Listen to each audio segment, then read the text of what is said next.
Salut tout le monde, j'espère que vous allez bien les amis, on se retrouve pour une nouvelle vidéo. Merci à tous ceux qui s'abonnent à la chaîne, ça fait hyper plaisir d'avoir autant de soutien. On n'est pas très loin des 15 000 abonnés, merci les amis, ça fait hyper plaisir. On va démarrer avec les unes des quotidiens pro-catalans. Le quotidien sport qui titre Pedri y Gavi 2029, on en parlera dans quelques secondes, mais c'est l'objectif du Barça. Sur les prochaines semaines, grossièrement d'ici à la fin d'année civile 2024, l'objectif est de ficeler définitivement les prolongations de contrat et de Pedri et de Gavi, après déjà pas mal de prolongations qui ont été annoncées officiellement par le Barça. L'objectif cette fois-ci c'est Pedri et Gavi.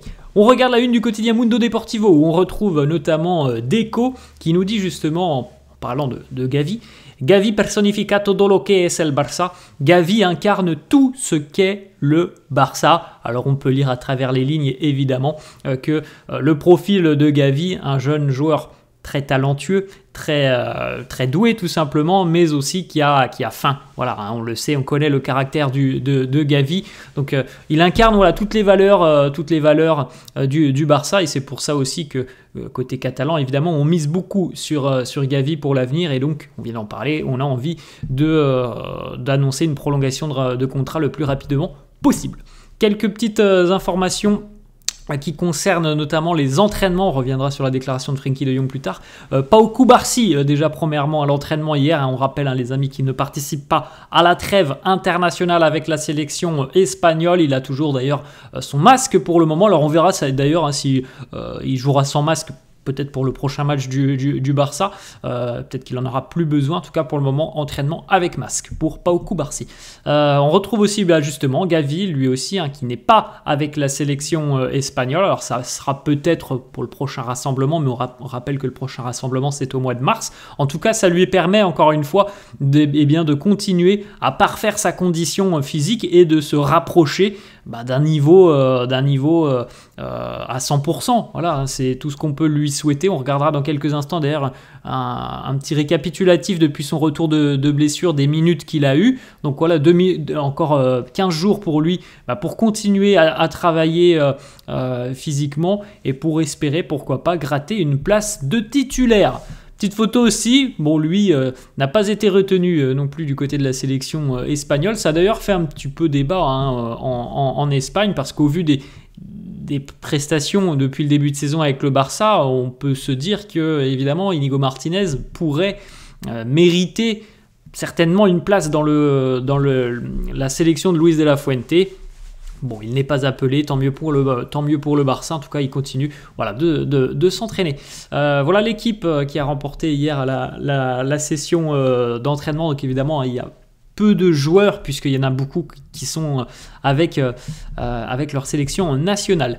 La petite photo aussi d'Hansi Flick, le grand sourire voilà, pour le technicien allemand. On poursuit avec une petite information donc sur Frenkie de Jong. C'est le quotidien Sport qui annonce que le Barça a envoyé une offre de prolongation de contrat à Frenkie de Jong, et ça déjà depuis quelques semaines voire quelques mois, et pour le moment toujours aucune réponse du néerlandais.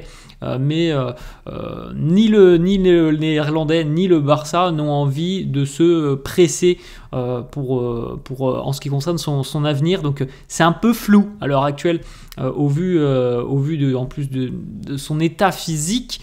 C'est quand même assez flou de lire un petit peu ce qui se passera pour l'avenir de Frenkie de Jong. Le Barça d'ailleurs craint que Frenkie de Jong quitte le club gratuitement en 2026. Alors on n'en est pas de là, il n'y a pas forcément à être pressé, c'est pas comme s'il était en fin de contrat en 2025, mais en tout cas, voilà, il a moins de 2 ans maintenant sur son contrat avec le Barça.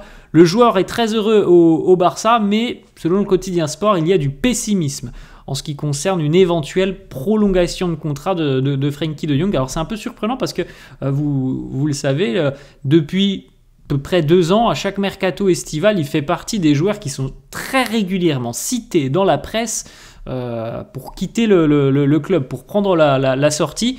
Et lui, en revanche, hein, lui, le joueur, Frenkie de Jong, a toujours dit qu'il était très bien du côté de Barcelone, qu'il voulait continuer ici. Donc j'ai du mal à comprendre comment il pourrait y avoir du pessimisme là derrière, parce que lui a tout de même toujours montré qu'il voulait continuer du côté de Barcelone.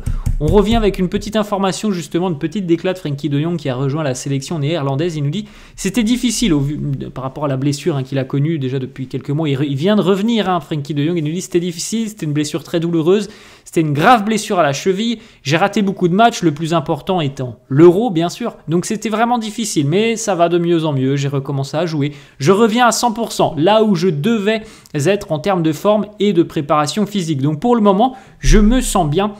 Comme on l'a dit hier, on verra quel rôle accordera Ronald Koeman, le sélectionneur des Pays-Bas, à Frenkie de Jong durant cette trêve internationale. Autre information, Andreas Christensen ne devrait pas revenir avant le mois de décembre. Donc ça sera, quand il reviendra, évidemment une option supplémentaire dans le secteur défensif, et ça sera évidemment très intéressant de se dire que le Barça pourra compter... lorsque l'effectif évidemment ne sera plus touché et handicapé par des blessures, pourra compter sur Inigo Martinez, sur Pau Cubarsí, sur Ronald Araujo et sur Andreas Christensen, alors qu'évidemment à l'heure actuelle, il n'y avait pas trop la possibilité de turnover, de rotation pour Hansi Flick. On regarde les amis, c'est intéressant. Le petit graphique qui nous montre les proportions en termes de minutes jouées par les joueurs du Barça, où on retrouve justement les quelques minutes du début de saison pour Andreas Christensen avant la blessure, toute compétition confondue, le petit graphique. Le joueur numéro 1 qui a été pour le moment le plus utilisé, c'est justement Inigo Martinez dont nous avons parlé tout à l'heure. On retrouve évidemment les principaux titulaires qui ont plus de 1300 minutes à peu près, comme Rafinha, Lewandowski, Koundé ou encore Cubarsí. Et puis ensuite, le bleu ciel, c'est un petit peu les joueurs à l'heure actuelle entre guillemets de rotation, ou ceux qui ont évidemment été touchés par des pépins physiques.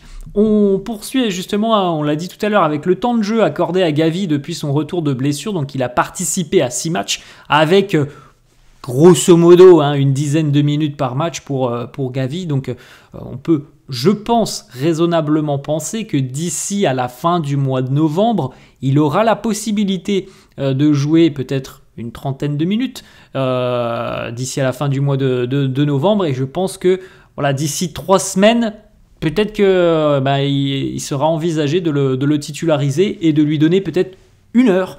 Voilà, ça peut être une possibilité. En tout cas, évidemment, on est très proche, je pense, d'une titularisation pour Gavi. Le Barça, d'ailleurs, on l'a dit tout à l'heure, c'était la une du quotidien Sport. Le Barça espère prolonger le contrat de Pedri et de Gavi avant la fin d'année 2029. Hansi Flick considère les 2 joueurs comme étant des éléments très importants du projet sportif. Bon, on l'a dit, je pense que ce sont 2 joueurs qui incarnent le Barça, et donc il est évident que les Catalans doivent tout faire pour prolonger leur contrat. On poursuit avec 2 déclarations de Deco sur le but refusé à Lewandowski ce week-end face à la Real Sociedad. Quelle est l'évaluation de ce qui s'est passé du côté d'Anoeta? Est-ce que la chaussure de Lewandowski semble être plus grande que sa taille réelle?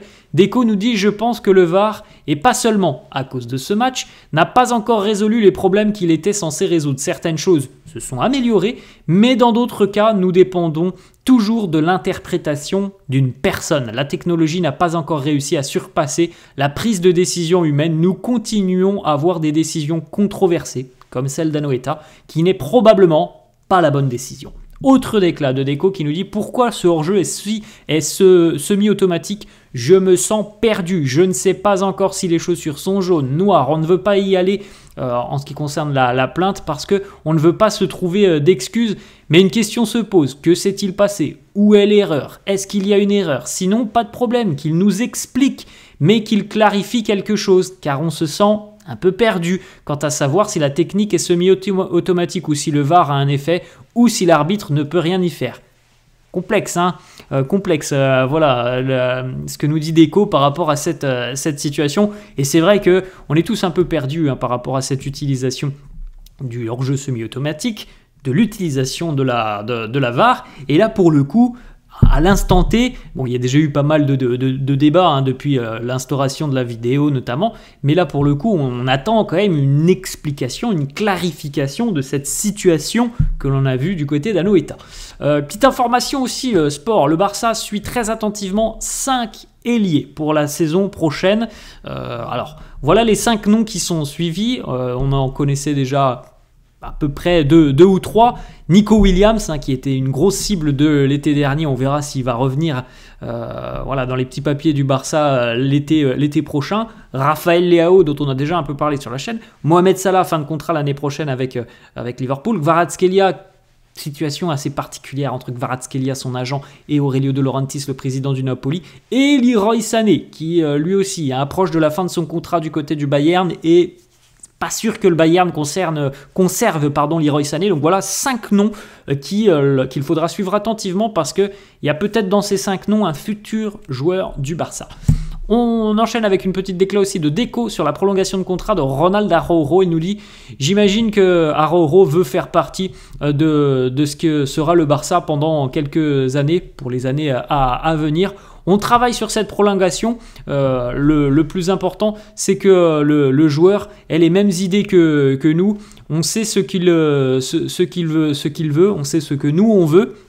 Et tout dépend au final du choix du joueur, même s'il semblerait hein, qu'il n'y aura aucun problème. Normalement, hein, on ne devrait pas avoir de mauvaises surprises. Araujo devrait continuer du côté du Barça. Hansi Flick d'ailleurs a déjà évoqué à plusieurs fois visiblement le sujet avec Araujo en lui disant aussi que comme pour Pedri, Gavi, c'est un élément important, qu'il compte sur lui pour le projet.